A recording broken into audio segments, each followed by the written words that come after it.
You're Gloria Steinem.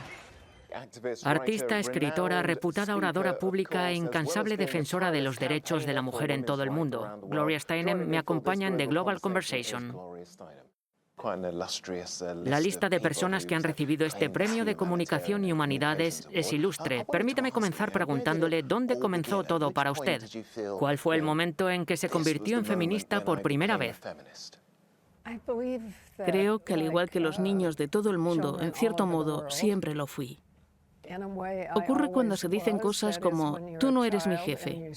Me di cuenta de que son cosas que dicen todos los niños del mundo. Luego existe un largo periodo de intentar encajar, buscar la aprobación, obedecer y de trato desigual, antes de que ese sentido natural de que todos somos igual de importantes empiece a volver a nosotros.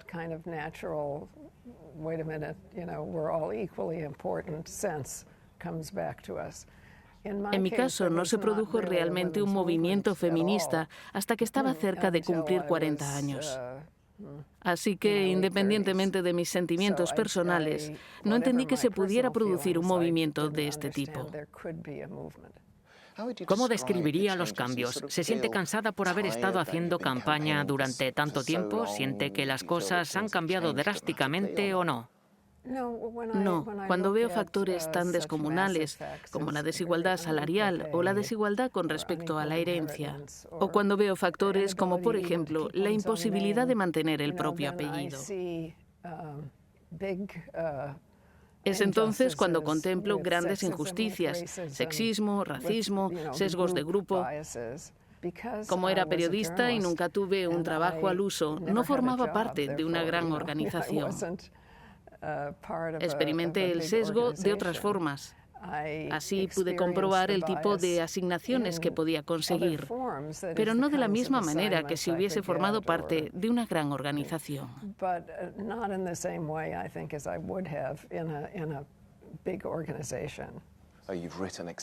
Ha escrito mucho sobre el hecho de haber abortado en Londres. Cuando ve lo que ocurre en su país ahora mismo, por ejemplo en Texas, ¿cómo se siente?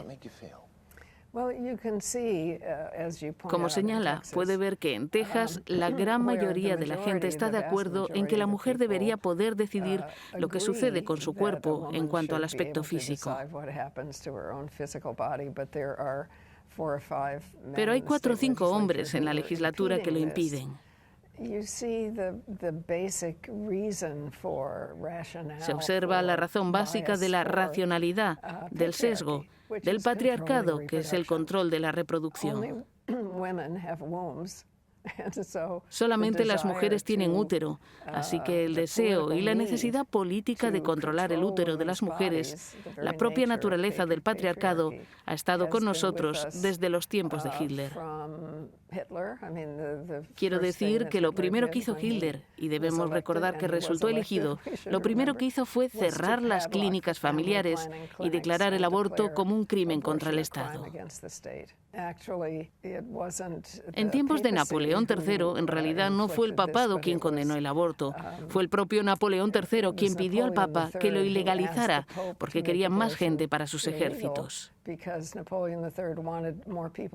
Siempre ha sido un tema perverso, pragmático y una cuestión de control, pero no sobre la religión, no literalmente sobre la religión en este caso.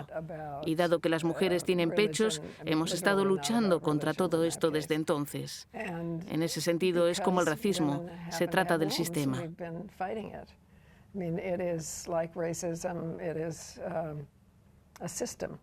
Se ha descrito a sí misma como una eterna soñadora, como una esperanzada. Creo que este es el término que ha utilizado. ¿Qué es lo que le proporciona inspiración estos días y qué es lo que logra hacer que se enfade? Esas son 2 grandes preguntas. Lo que me inspira son todos los ejemplos, innumerables ejemplos, de gente que se defiende a sí misma y que defiende a los demás contra grandes obstáculos.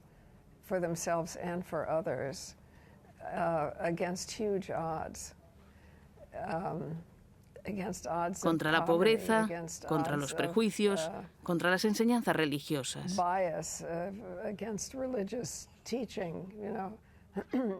Así que cuando ves eso resulta alentador.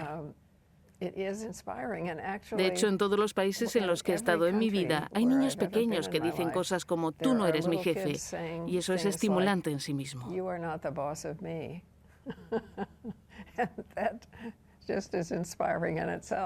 Desde luego suena edificante. ¿Qué le enfada cuando observa el mundo ahora? ¿Qué me hace enfadar estos días? ¿Sigue teniendo el mismo ímpetu en la actualidad? Nos acabamos de librar de un presidente accidental que teníamos, llamado Trump. Ahora está lanzando su propia compañía de redes sociales. Confío en que nadie escuche esto. Trump no fue elegido por una mayoría de votos. Fue una peculiaridad de nuestro colegio electoral lo que le hizo ser elegido. Y eso fue ciertamente muy enojoso. Resultó muy indignante. Simplemente el nivel de no verdad que tenía y su propia presencia causaban indignación. Episodios como la invasión del Capitolio por parte de sus partidarios enojaban. Y también indigna la simple injusticia de observar a gente buena que sufre y a mala gente que triunfa.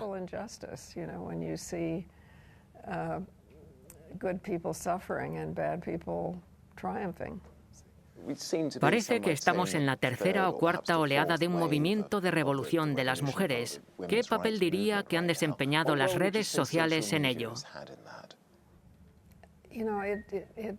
Me preocupan sus orígenes, porque hay un número desproporcionado de mujeres en el mundo que no tienen acceso a las redes sociales o a la electricidad.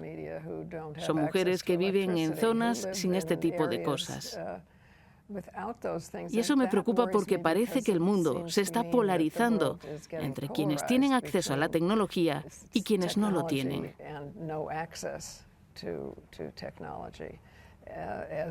Lo mismo ocurre con tener acceso a la sanidad o no tenerlo. De esta manera, ese acceso se antepone incluso al contenido. Me gustaría que hubiera un satélite que pudiera permitir el acceso a Internet a todo el mundo, para que al menos pudiéramos ser iguales con respecto a nuestras comunicaciones.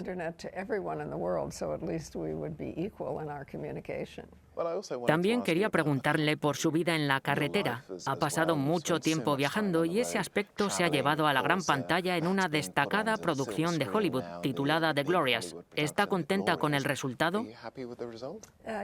Sí, porque no es una gran producción de Hollywood. Es un tipo de película muy particular que utilizó como base mi libro, Mi vida en la carretera. The truth will set you free, but first it will piss you off.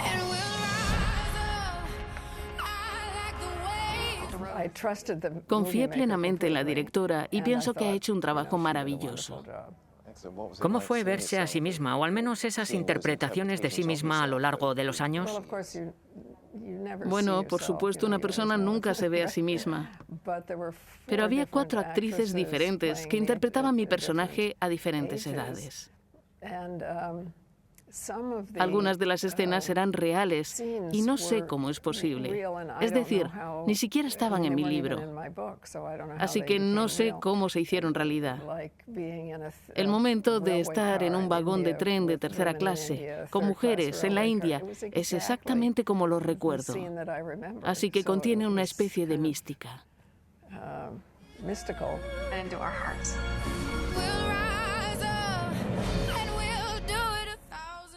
Debe resultar mágico ver reflejados en la gran pantalla todos esos momentos que ha vivido. Contemplando su vida, todo lo que ha conseguido y todo lo que ha dicho, ¿cómo le gustaría que la recordaran? Es complicado. Es una pregunta que solía hacer como periodista. Así que supongo que es justo que me lo pregunte. Es justo que la ponga en esa tesitura. Como alguien que tiene un buen corazón y que intenta hacer de este mundo un lugar un poco más justo y compasivo de lo que era cuando llegué a él. Me parece un final apropiado. Gloria Steinem, muchas gracias por dedicarnos su tiempo.